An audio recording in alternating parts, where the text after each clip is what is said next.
24 जनवरी 70 ब्राह्मणों का मुख्य धंधा समर्पण करना और कराना। अपने जीवन की नैया किसके हवाले की है? शिव बाबा के श्रीमत पर पूर्ण रीति से चल रहे हो? श्रीमत पर चलना अर्थात हर कर्म में अलौकिकता लाना। शिव बाबा के वर्षे का पूरा अधिकारी अपने को समझते हो? जो वर्षे के अधिकारी बनते हैं उन्हों का सर्व के ऊपर अधिकार होता है, वो कोई भी बात के अधीन नहीं होते। अगर अधीन होते हैं देह के संबंधियों व देह के कोई भी वस्तुओं से, तो ऐसे अधीन होने वाले अधिकारी नहीं हो सकते। अधिकारी अधीन नहीं होते हैं। सदैव अपने को अधिकारी समझने से कोई भी माया के रूप के अधीन बनने से बच जाएंगे। हमेशा यह चेक करना कि अलौकिक कर्म कितने किए हैं और लौकिक कर्म कितने किए हैं। अलौकिक कर्म औरों को अलौकिक बनाने की प्रेरणा देंगे।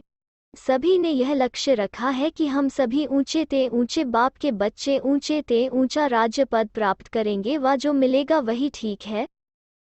जब ऊंचे से ऊंचे बाप के बच्चे हैं तो लक्ष्य भी ऊंचा रखना है। जब अविनाशी आत्मिक स्थिति में रहेंगे तभी अविनाशी सुख की प्राप्ति होगी। आत्मा अविनाशी है ना।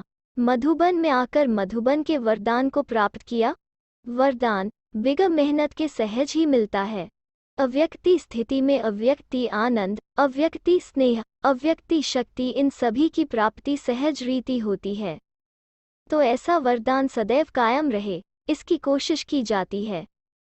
सदैव वरदाता की याद में रहने से यह वरदान अविनाशी रहेगा। अगर वरदाता को भूले तो वरदान भी खत्म। इसलिए वरदाता को कभी अलग नहीं करना। वरदाता साथ है तो वरदान भी साथ है। सारी सृष्टि में सभी से प्रिय वस्तु शिव बाबा वही है, तो उनकी याद भी स्वतः ही रहनी चाहिए। जबकि है ही प्रिय में प्रिय एक, तो फिर उनकी याद भूलते क्यों? जरूर और कुछ याद आता होगा। कोई भी बात बिना कारण के नहीं होती। विस्मृति का भी कारण है। विस्मृति के कारण प्रिय वस्तु दूर हो जाती है। विस्मृति का कारण है अपनी कमजोरी। जो श्रीमत मिलती है उन पर पूरी रीति से न चलने कारण कमजोरी आती है, और कमजोरी के कारण विस्मृति होती है। विस्मृति में प्रिय वस्तु भूल जाती है। इसलिए सदैव कर्म करने के पहले श्रीमत की स्मृति रख फिर हर कर्म करो, तो फिर वो कर्म श्रेष्ठ होगा। श्रेष्ठ कर्म से श्रेष्ठ जीवन स्वतः ही बनती है। इसलिए हर कार्य के पहले अपनी चेकिंग करनी है। कर्म करने के बाद चेकिंग करने से जो उल्टा कर्म हो गया उसका तो विकर्म बन गया। इसलिए पहले चेकिंग करो फिर कर्म करो। ईश्वरीय पढ़ाई बहुत सहज और सरल रीति किसको देने का तरीका आता है? 1 सेकंड में किसको बाप का परिचय दे सकते हो? जितना औरों को परिचय देंगे उतना ही अपना भविष्य प्रारब्ध बनाएंगे। यहाँ देना और वहाँ लेना तो गोया लेना ही है। जितना देते रहो उतना समझो हम लेते हैं। इस ज्ञान का भी प्रत्यक्ष फल और भविष्य के प्रारब्ध प्राप्ति का अनुभव करना है। वर्तमान के प्राप्ति के आधार पर ही भविष्य को समझ सकते हो। वर्तमान अनुभव भविष्य को स्पष्ट करता है। अपने को किस रूप में समझकर चलते हो? मैं शक्ति हूँ, जगत की माता हूँ, यह भावना रहती है। जो जगत माता का रूप है उसमें जगत के कल्याण का रहता है। शिव शक्ति रूप में कोई भी कमजोरी नहीं रहेगी। तो मैं जगत माता हूँ और शिव शक्ति हूँ, यह दोनों रूप स्मृति में रखना, तब मायाजीत बनेंगे और विश्व के कल्याण की भावना से कई आत्माओं के कल्याण के निमित्त बनेंगे। नष्टो मोहा संबंध से व अपने शरीर से बने हो। नष्टो मोहा की लास्ट स्टेज कहाँ तक है? जितना नष्टो मोहा बनेंगे उतना स्मृति रूप बनेंगे। तो स्मृति को सदा कायम रखने के लिए साधन है नष्टो मोहा बनना। नष्टो मोहा बनना सहज है व मुश्किल है। जब अपने आप को समर्पण कर देंगे तो फिर सभी सहज होगा। अगर समर्पण न करके अपने ऊपर रखते हो तो मुश्किल भासता है। सहज बनाने का मुख्य साधन है समर्पण करना। बाप को जो चाहिए वो करावे। जैसे मशीन होती हैं उन द्वारा सारा कारखाना चलता है। मशीन का काम है कारखाने को चलाना। वैसे हम निमित्त हैं, चलाने वाला जैसे चलावे हमको चलना है। ऐसा समझने से मुश्किलात नहीं फील होगी। यह स्थिति दिन प्रतिदिन परिपक्व करनी है। इस मुख्य बात पर अटेंशन रखना है। जितना स्वयं को समर्पण करते हैं बाप के आगे, उतना ही बाप भी उन बच्चों के आगे समर्पण होते हैं। अर्थात जो बाप का खजाना है वो स्वतः ही उनका बन जाता है। जो गुण अपने में होता है वो किसको देना मुश्किल क्यों? समर्पण करना और कराना, यही ब्राह्मणों का धंधा है। जो है ही ब्राह्मणों का धंधा तो ब्राह्मणों के सिवाय और कौन जानेंगे।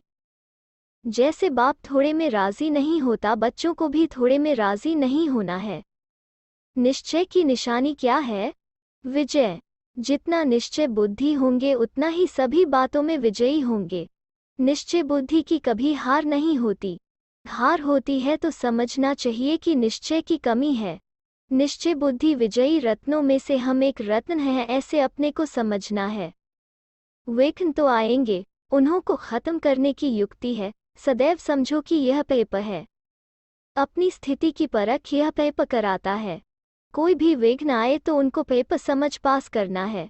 बात को नहीं देखना है लेकिन पेप समझना है।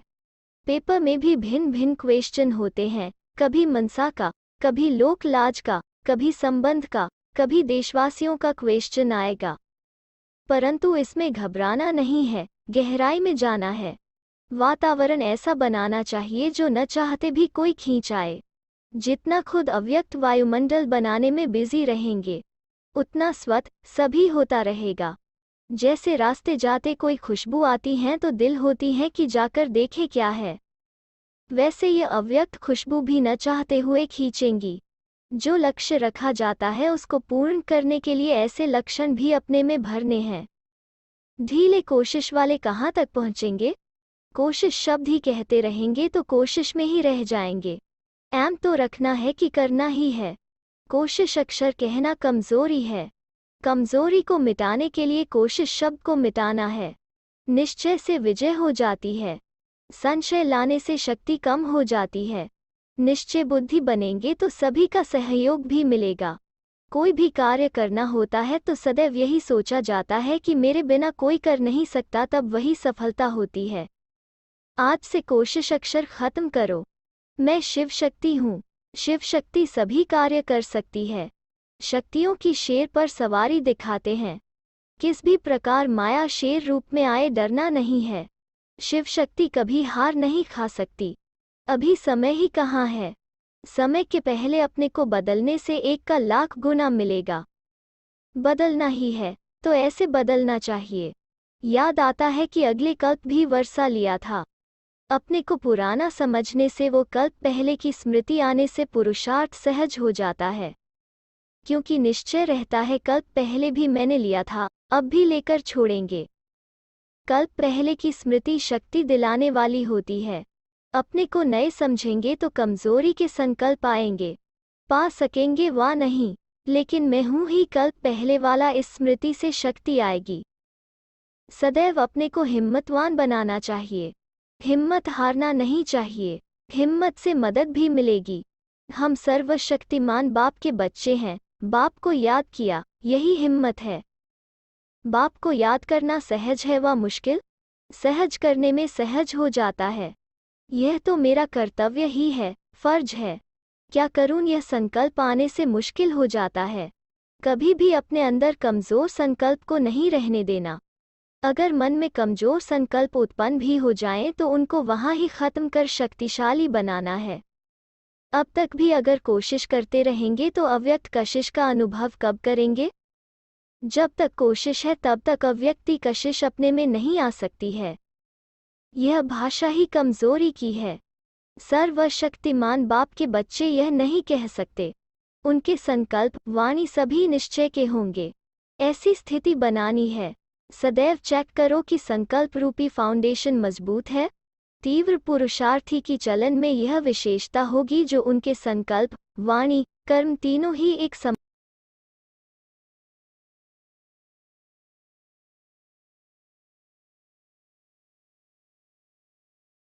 तीव्र पुरुषार्थी की चलन में यह विशेषता होगी जो उनके संकल्प, वाणी, कर्म तीनों ही एक समान होंगे।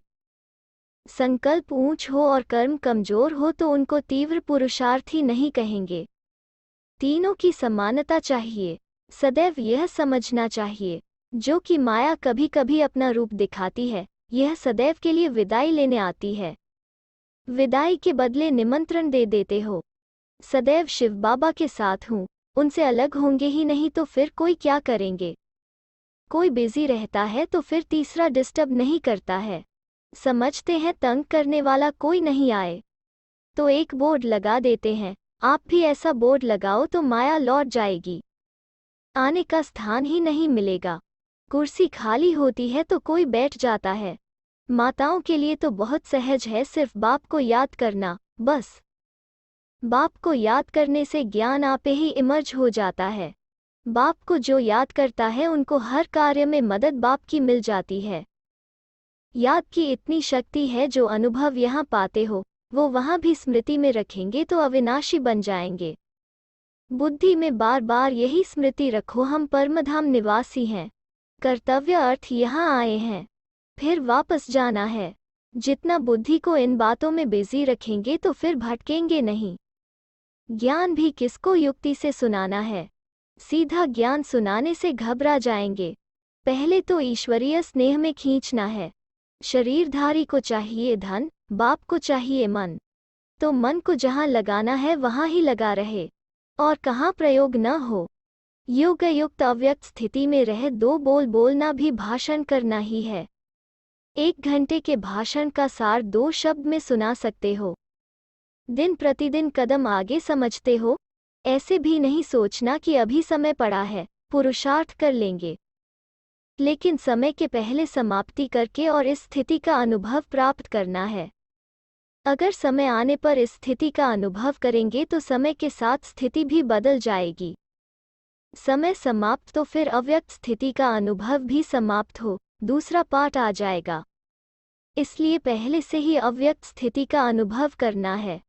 कुमारियां दौड़ने में तेज होती हैं, तो इस ईश्वरीय दौड़ में भी तेज जाना है। फर्स्ट आने वाले ही फर्स्ट के नजदीक आएंगे। जैसे साकार फर्स्ट गया ना। लक्ष्य तो ऊंचा रखना है। लक्ष्य संपूर्ण है तो पुरुषार्थ भी संपूर्ण करना है, तभी संपूर्ण पद मिल सकता। संपूर्ण पुरुषार्थ अर्थात सभी बातों में अपने को संपन्न बनाना बड़ी बात तो है नहीं। जानने के बाद याद करना मुश्किल होता है क्या? जानने को ही नॉलेज कहा जाता है। अगर नॉलेज लाइट और माइट नहीं है तो वो नॉलेज ही किस काम की, उनको जानना नहीं कहा जाएगा। यही जानना और करना एक है। औरों में जानने और करने में फर्क होता है। नॉलेज वो चीज़ है जो वो रूप बना देती है। ईश्वरीय नॉलेज क्या रूप बनाएगी? ईश्वरीय स्थिति। तो ईश्वरीय नॉलेज लेने वाले ईश्वरीय रूप में क्यों नहीं आएंगे? थ्योरी और चीज़ है। जानना अर्थात बुद्धि में धारणा करना और चीज़ है। धारणा से कर्म ऑटोमेटिकली हो जाता है। धारणा का अर्थ ही है उस बात को बुद्धि में समाना। जब बुद्धि में समा जाते हैं तो फिर बुद्धि के डायरेक्शन अनुसार कर्मेंद्रियां भी वो करती हैं। नॉलेजफुल बाप के हम बच्चे हैं और ईश्वरीय नॉलेज की लाइट माइट हमारे साथ है। ऐसे समझकर चलना है। नॉलेज सिर्फ सुनना और चीज़ है। सिर्फ सुनना नहीं लेकिन समाना है। भोजन खाना और चीज़ है, हजम करना और चीज़ है। खाने से शक्ति नहीं आएगी। हजम करने से शक्ति कहाँ से आ जाती है? खाए हुए भोजन को हजम करने से ही शक्ति रूप बनता है। शक्तिमान बाप के बच्चे और कुछ कर न सके, यह हो सकता है? नहीं तो बाप के नाम को भी शर्माते हैं। सदैव यही एम रखनी चाहिए, हम ऐसा कर्म करें जो मिसाल बनकर दिखाएं। इंतजार में नहीं रहना है लेकिन एग्जाम्पल बनना है। बाप एग्जाम्पल बनाना। अपने घर में आए हो यह समझते हो? जब कोई भटका हुआ अपने घर पहुंच जाता है तो जैसे विश्राम मिल जाता है, तो यहाँ विश्राम की भासना आती है। स्थान मिलने से विश्राम की स्थिति हो जाती है। सदैव विश्राम की स्थिति में समझो। भल कार्य अर्थ जाओ तो भी यह स्थिति का अनुभव साथ ले जाना। इसको साथ रखेंगे तो फिर कितना भी कार्य करते हुए स्थिति विश्राम की रहेगी। विश्राम अवस्था में शांति सुख का अनुभव होता है। अपने में जब शक्ति आ जाती है तो फिर वातावरण का भी असर अपने पर नहीं होता, लेकिन हमारा असर वातावरण पर रहे। सर्वशक्तिमान वातावरण है या बाप? जबकि सर्वशक्तिमान बाप के बच्चे हो तो फिर वातावरण आपसे शक्तिशाली क्यों? अपनी शक्ति भूलने से ही वातावरण का असर होता है। जैसे डॉक्टर कोई भी बीमारी वाले पेशेंट के आगे जाएगा तो भी उनको असर नहीं होगा, वैसे ही अपनी स्मृति रखकर सर्विस करनी है। यह अपने में शक्ति रखो कि हमें वातावरण को बनाना है, ना कि वातावरण हमको बनावे। युगल होते हुए भी अकेली आत्मा की स्मृति में रहते हो? आत्मा अकेली है ना? अगर आत्मा को संबंध में आना भी है तो किसके? सर्व संबंध किससे हैं? एक से। तो एक से दो भी बनना है, बाप और बच्चे। तीसरा कोई संबंध नहीं, सर्व संबंध को एक से जोड़ना है। एक से दूसरा शिव बाबा, इस स्थिति को ही ऊंच स्थिति कहा जाता है। तीसरी कोई भी चीज देखते हुए देखने में न आए। अगर देखना है तो भी एक को, बोलना भी उनसे। ऐसी स्थिति रहने से ही मायाजीत बनेंगे। जो मायाजीत बनते हैं वो जगतजीत बन जाते हैं। यह शुद्ध स्नेह सारे कल्प में एक ही बार मिलता है। ऐसे स्नेह को हम पाते हैं, यह सदैव याद रखना है। जो कोई को प्राप्त नहीं हो सकता वो हमें प्राप्त हुआ है। इसी नशे और निश्चय में रहना है। दिल्ली में कमाल कब करेंगे? दिल्ली का आवाज ही चारों ओर फैलता है। दिल्ली में नाम बाला होना, भारत में नाम बाला होना है। इतनी जिम्मेवारी दिल्ली वालों को उठानी है। समय कम है, सर्विस बहुत है। इसी रफ्तार से जब सर्विस करेंगे तभी सभी को संदेश पहुंचेगा। कोई को धनवान बनाने के लिए मौका देना भी महादान है। महादान का फल भी इतना मिलता है। बाप को सदैव साथ रखेंगे तो माया देखेगी इसके साथ सर्वशक्तिमान बाप है तो वो दूर से ही भाग जाएगी। अकेला देखती है तब हिम्मत रखती है। शिकार करने जब जाते हैं तो कोई भी जानवर वार न करे इसके लिए आग जलाते हैं। वैसे ही याद की अग्नि जली हुई होगी तो माया आ नहीं सकेगी। यह लगन की अग्नि बुझनी नहीं चाहिए। साथ रखने से शक्ति आपे ही आ जाएगी। फिर विजय ही विजय है। बाप दादा को बुजुर्ग माताएं सबसे प्यारी लगती हैं, क्योंकि बहुत दुखों से थकी हुई हैं। तो थके हुए बच्चों पर बाप का स्नेह रहता है। इतना स्नेह बच्चों को भी रखना है। घर बैठे भी याद की यात्रा में पास हो गए तो भी आगे बढ़ सकते हो। जितना याद की यात्रा में सफल होंगे तो मन की भावनाएं भी शुद्ध हो जाएंगी। सभी सर्विस में सहयोगी हो रहते हो। जितना दूसरों को संदेश देते हैं उतना अपने को भी संपूर्णता का संदेश मिलता है, क्योंकि दूसरों को समझाने से अपने को संपूर्ण बनाने का न चाहते हुए भी ध्यान जाता है। यह सर्विस करना भी अपने को संपूर्ण बनाने का मीठा बंधन है। इस बंधन में जितना अपने को बांध लेंगे उतना ही सर्व संबंधों से मुक्त होते जाएंगे। सर्व बंधनों से मुक्त होने का साधन क्या हुआ? एक बंधन में अपने को बांधना। यह मीठा बंधन भी अब का ही है, फिर कभी नहीं होता। सभी इस ईश्वरीय बंधन में बंधी हुई आत्माएं हैं। श्रेष्ठ कर्म करने से ही श्रेष्ठ पद मिल सकता है और श्रेष्ठाचारी भी बन जाते हैं। एक ही श्रेष्ठ कर्म से वर्तमान भी बन जाता है और भविष्य भी बनता। जिससे दोनों ही श्रेष्ठ बन जाएं वो कर्म करना चाहिए। अहमदाबाद को सभी से ज्यादा सर्विस करनी है, क्योंकि अहमदाबाद सभी सेंटर्स का बीज रूप है। बीज में ज्यादा शक्ति होती है। खूब ललकार करो, जो गहरी नींद में सोए हुए भी जाग उठें। कुमारियां तो बहुत कमाल कर सकती हैं। एक कुमारी में जितनी शक्ति है तो इतनी सर्विस में सफलता दिखानी चाहिए। कुमारियां पुरुषार्थ में, सर्विस में सभी से तेज जा सकती हैं। शक्तियां सर्विस में आगे हैं। वह पांडव अपना यादगार है। हम कल्प पहले वाले पांडव हैं। कितने बार पांडव बने हो, जो अनगिनत बार होती है वो पक्की याद रहती है ना। यह स्मृति रहेगी तो फिर कभी भी विस्मृति नहीं होगी। कल्प पहले भी हम ही थे, अब भी हम ही हैं। यह नशा और निश्चय रखना है। हम ही हकदार हैं। किसके? ऊंच ते ऊंच बाप के। यह याद रहने से फिर सदैव एक रस अवस्था रहेगी। एक की याद में रहने से ही एक रस अवस्था होगी। अव्यक्त में सर्विस कैसे होती है, ये अनुभव होता जाता है। अव्यक्त में सर्विस का साथ कैसे सदैव रहता है, यह भी अनुभव होता है। जो वायदा किया है कि स्नेही आत्माओं के हर सेकंड साथ ही है। ऐसे सदैव साथ का अनुभव होता है। सिर्फ रूप बदला है लेकिन कर्तव्य वही चल रहा है। जो भी स्नेही बच्चे हैं उन्हों के ऊपर छत्र रूप में नजर आता है। छत्र छाया के नीचे सभी कार्य चल रहा है। ऐसी भासना आती है। व्यक्त से अव्यक्त, अव्यक्त से व्यक्त में आना, यह सीढ़ी उतरना और चढ़ना जैसे आदत पड़ गई है। अभी अभी वहाँ, अभी अभी यहाँ। जिसकी ऐसी स्थिति हो जाती है, अभ्यास हो जाता है, उसको यह व्यक्त देश भी जैसे अव्यक्त भासता है। स्मृति और दृष्टि बदल जाती है। सभी एवरेडी बनकर बैठे हुए हो, कोई भी देह के हिसाब किताब से भी हल्का। वतन में शुरू शुरू में पक्षियों का खेल दिखलाते थे, पक्षियों को उड़ाते थे। वैसे ये आत्मा भी पक्षी है, जब चाहे तब उड़ सकती है। वो तब हो सकता है जब अभ्यास हो। जब खुद उड़ता पक्षी बने तब औरों को भी 1 सेकंड में उड़ा सकते हैं। अभी तो समय लगता है। अप्रोक्ष रीति से वतन का अनुभव बताया। अप्रोक्ष रूप से कितना समय वतन में साथ रहते हो? जैसे इस वक्त जिसके साथ स्नेह होता है, वो कहाँ विदेश में भी है तो उनका मन ज़्यादा उस तरफ रहता है। जिस देश में वो होता है उस देश का वासी अपने को समझते हैं। वैसे ही तुमको अब सूक्ष्मवतनवासी बनना है। सूक्ष्मवतन को स्थूलवतन में इमर्ज करते हो व खुद को सूक्ष्मवतन में साथ समझते हो। क्या अनुभव है? सूक्ष्मवतनवासी बाप को यहाँ इमर्ज करते हो व अपने को भी सूक्ष्मवतनवासी बनाकर साथ रहते हो। बाप दादा तो यही समझते हैं कि स्थूल वतन में रहते भी सूक्ष्मवतनवासी बन जाते।